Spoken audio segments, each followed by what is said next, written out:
It is no secret that monsters of Monster Hunter Rise are inspired by yokai. From the Ningyo Mermaid in Somnicanth, the Namahage in Ghost Harach, the Sumo Kappa in Tetranodon, and the Kasaobake with a dash of Basang in Agnosam. And since Rise is carrying over the thankful tradition of free updates, we'll be seeing more monsters added to the game, free of charge. Personally, I am rooting for my favorite monster, Lakia Cruz, to make a return, and since Rise has a lot of flat water areas combined with many other long neck monsters, I see no reason why he couldn't be added this time. But anyway, today we'll be discussing the ideas and designs of potential new face monster that may be added. This may be in the free updates or could be in the expanded version of Rise akin to how World has Iceborne. We'll be discussing 20 yokais that could be the inspiration of new monsters, combining with how they may actually appear in the game. This video will cover 5 monsters and we will have part 2, 3, and 4, which will each discuss 5 more. So if you want to see them all and like idea videos like these, please press like and subscribe. I do videos pitching ideas both of my own novels and free premise giveaway for anyone who might want to start their own light novel writing career, all for the sake of saving the anime industry, so please support the channel if it is to your interest. Now let's get in with the ideas, shall we? Indra. Let's start with the simple one. The Indra is a yokai made of smoke residing in bonfires, which could be the spirit of the dead that has been transformed, rising up with smoke. Due to similarity in its name to Enma, the Lord of the Dead in Buddhist mythology, Indra is sometimes linked to the burning hell. Since it's not a yokai known for being particularly malicious, I decided to make it into a herbivorous monster. Since I always do feel that Monster Hunter should have more herbivorous bosses. And so to go with the smoke motif, I think the best is to make it a bighorn sheep, where it emits smoke as a veil from its wool. Its horn will have holes in it, emitting smokes and flame from the inside similar to incense lamps. When enraged, it would light up like a chandelier, perhaps giving it the image of a deer antler. Like Teostra Fire Veil, the smoke makes it so that the hunters who approach it take damage when they are in range and sticks to the target, causing them to receive residual damage for a while even after leaving the area, and double the smoke damage if you re-enter into the range. Its other attacks include ramming, swinging its horn in a wide range, shooting fire from its horns, dropping balls of wool to turn into smoke bombs. Its strongest attack is its charging up smoke wool, dragging its horn on the ground widely in a circle before leaping into the air, unleashing smoke all around the area beneath. It will live in the shrine ruins and maybe the lava caverns. Though I don't imagine a sheep would be all that strong, so it's probably just a 3-star monster. Akashita. The Akashita or Red Tongue, also known as Akaguchi or Red Mouth, is a yokai depicted as a demon covered in black cloud, with only its large namesake red tongue and clawed hands visible. It appears in summer months when rain and water is most valuable, acting as either the omen of bad luck or the judging spirit who punishes and eats the selfish, who use up more water in their farms than the allotted amount, which would cause the other farmers to suffer from water shortage. Appearance-wise, I am basing it on a combination of an anteater and a sun bear, 2 animals with long tongue. Maybe overall you could also say it looks kinda like a giant sloth. It is black all over with bright red tongue. The area underside of its long snout to its chest is also red, with the sun bear's white crescent on the chest becoming a bony color, giving the image of it having a red mouth wide open and the color being its teeth. It has the long bushy tail of a giant anteater, but spiked because Monster Hunter. It can have the same skeleton as all the other bear monsters and sharing their basic movements, though its tongue attack won't be like that of the Volpidon, which was easily one of its worst moves that no one gets hit by.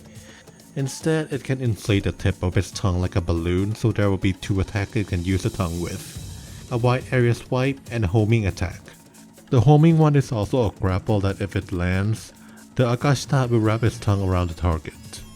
Because of this association with water but itself not using water, I think Akashita should be a monster that uses oil instead. It secretes thick oil from its fur, which it can splash on the hunters on physical attacks like tail swipe, tackles, and of course, tongue lash. It can also have an attack like Barros where it splashes oil all around the targets nearby. Then to follow up on the oil, its claw can be like flint. So when it strikes with a claw, it ignites the oil and causes the hunter to explode. Kinda like a Brachydios. And like a Brachydios, it also have a move where it can spark the claws together to cause all the oil that's splattered around the area to explode. Since it's associated with dry seasons, it lives in the sandy plains and maybe the shrine ruin as well. I don't think it'd do well in the lava cavern since with the oily fur, it'd be exploding the whole time. I suppose it should be around 4-star rank. Omiraki. The Omiraki is a bird yokai resembling a black crane, born from the spirits of freshly dead corpses. They serve to distract monks away from their practices. Since the concept is flat out a bird associated with corpses, it's a no-brainer this monster would be based on a vulture. Combining with the sunyao of the Chinese mythology, birds with venomous feathers that gain from eating snakes, and the Itsumade, another giant chimeric bird with snake body and human-like head. It's a scavenger monster that preys on carcasses. It has a zombie-like appearance, its face skeletal and feathers rotting. It can shoot its feathers out to poison the hunters. And inspired by the Middle-Age tactic of catapulting deceased dead bodies and carcasses, the Omiraki also can use its talent to catch prey monsters like Aptonaut and Slackclaws, infected with poison, and either throw or fly up and drop the body at the hunters, turning them into poison bombs. But that's not all. Like real vultures that can shoot up its vomit in self-defense, the Omiraki can also do the same, shooting up a ray of stomach acid at the hunter. And like the move Venoshock in Pokemon, this attack would only do normal damage otherwise, but if used on a target that is already poisoned, it would do double damage. This also applies when it attacks the hunters with its talons, which is coated in the same acid it's spat up on. I think it should be around 4-star rank. Since it's a vulture, the obvious option would be to put it in the sandy plains. But I kinda like the idea of making it an invasive species like Basil Geese and Devujo, so it can appear anywhere. Maybe we can even make it a lore that it follows these bigger predators around to eat their leftovers. Chimimorio.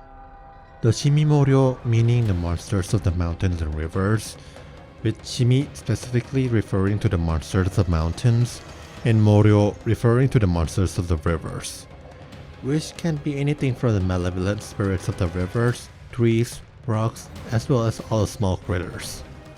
Though the name Chimimorio itself refers to the wide variety. Because of this, I take to make the Chimimorio not a single monster, but to annotate a whole swarm.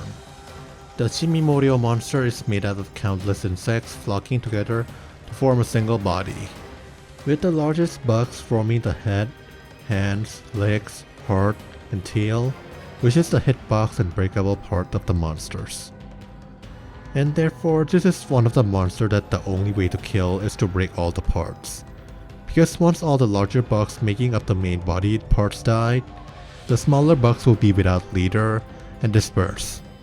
Until then, the smaller bugs will carry the broken parts, i.e. the dead larger insect, to keep the shape of the swarm, but either will not be able to use that part to attack anymore, or attacks using the part will become greatly weakened. Thanks to this, the Chimimorio can greatly vary in power and rank, depending on how many bugs make up the swarm. It's like a monster that starts off garbage like a hunter, but can also rose in rank, and you can fight it somewhat like a recurring boss. At 2-star, it only has the head, legs, and hearts. This form is called the Gaki form, the Japanese name for the hungry goat spirit Preta in Buddhist and Hindu mythology.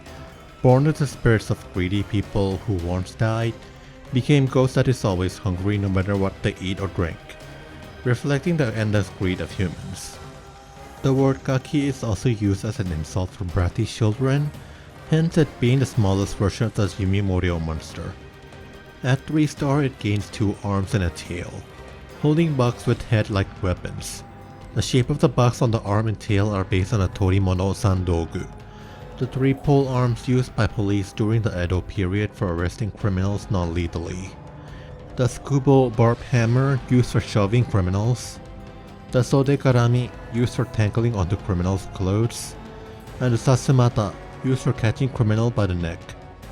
For this I named the second form Hitokiri, after the notorious manslayer samurais during the Bakumatsu, or the tail end of the Edo period. At 5 star it gains further height, gains a mod which weaves a silk veil to protect its head, and a prayer beads like millipede bug around the chest to protect the hard part. It gains 2 larger pole arm like bugs, and the Torimono Sandoku bugs goes onto the back like reserves, but can also be shot out like tentacles. This form is called the giant monk form, after Musashibo Benkei, the famous giant warrior monk, retainer of Minamoto no Yoshitsune, the military commander and protagonist of Heike Monogatari. Benkei is most well known for having guarded the bridge, defeating any warrior who passed by and taking their weapon as his own, until Yoshitsune came along, defeats and recruits him. Benkei fights alongside Yoshitsune for many years, until he finally dies guarding the bridge to Yoshitsune's castle from invaders, well known for having such conviction that he died standing up. Because of this, Benkei is usually depicted carrying a comical arsenal of weapons on his back, and it's the inspiration of many other weapon collector characters in Japanese media, like the Final Fantasy version of Gilgamesh and Mimasaka Subaru from Shokugeki no Soma. At 7 stars it became even larger, having 6 arms with weapons as the mod veil now drapes over its shoulders. This form is the Ashura form, after the demon god species that live for battle and destruction. The Ashura realm is a specific circle of hell in Buddhism for those who always thirst for war. And of course the multi-arm, multi-weapon iconography is also shared with many other gods and demons of Asia. Its first 2 forms live in the shrine ruins, sandy plains, and flooded forest. Its Benkei form also allows it to go to the Frost Islands, and the Ashura forms also allows it to go into the lava caverns. Shachi Hoku. The Shachi Hoku or Shachi is the legendary animal with the head of a tiger or dragon and the body of a carp. It is believed that they could cause rain to fall, and therefore they are a common motif found on rooftop ornaments to protect the wooden buildings from fire. In modern times, Shachi is now also the Japanese common word for orca, which is exactly what we're doing. This is going to be an orca-themed fan wyvern or leviathan, kinda like the monster whale wolf in that one B movie, if you know of it. It could use the same skeleton as either Sinogre, Odogaron, or Magnamalo, being the ice version of it. When fighting in areas with water or snow, it could scoop up the water or snow with its paw and tail, and shoot it forward as icicle spears. As per the orca theme, its roar could be the whale of Zona clicks that can stun its enemies. When enraged, its biting attack has this added sonar effect which causes the hunter to stagger if they are nearby, giving the Shachi Hoku an opening to chain into other attacks. Its strongest attack can only be used when on water. It sucks up a huge amount of water before leaping into the air and spitting all the water back out, freezing it the exact moment it leaves the mouth to create an iceberg that falls on the hunter. It exclusively lives in the Frost Islands, unless they add another area connected to the ocean. It is 5 stars. Okay, so that was the first part. I have 15 more monsters in the back burner to be released next time. If you enjoyed this video and want to see more like it, please subscribe, like, and comment.